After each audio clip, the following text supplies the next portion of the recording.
জয় গুরু। অখণ্ড মণ্ডলেশ্বর শ্রী শ্রী স্বামী স্বরূপানন্দ পরমহংসদেবের অমৃতময় বাণী। পূর্ণিমা ও অমাবস্যা। শ্রী শ্রী বাউনি তার ভক্তদের বলিলেন, কালকে পূর্ণিমা ও বৃহস্পতিবার, এমন সংযোগ বড় মেলে না।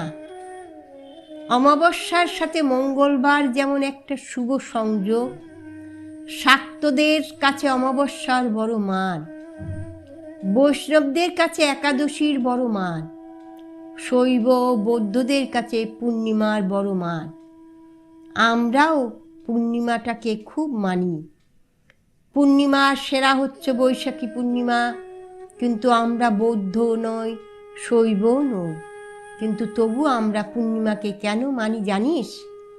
পূর্ণিমার রাতটা হচ্ছে বিশ্বব্যাপী সকলকে নিয়ে একযোগে সাধন করার জন্য, সবার সাথে ভাগ করে আনন্দ ও প্রেম লুটে নেবার জন্য।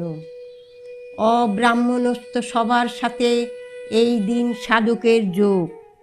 কেউ এই দিন পর নয়, এই দিন কারুর জন্য উপেক্ষা করে না, সবাই সবার আপন। অবশ্য জাগতিক যোগে নয়, সাধন যোগে। অমাবস্যাকেও আমরা মানি, কিন্তু সেটা একক সাধকের জন্য। জগৎ জোড়া অন্ধকার, কেউ কারো মুখ দেখতে পায় না, যার যার নিজের সাধন নিয়ে নিভৃতে থাকে। অমাবস্যার রাতে ছোট বড় সবাইকে প্রাণের প্রাণ বলে মনে হচ্ছে না, সম্পর্ক শুধু উত্তর সাধকের সঙ্গে, আর যা কিছু সবই সাধকের চক্ষে মৃত।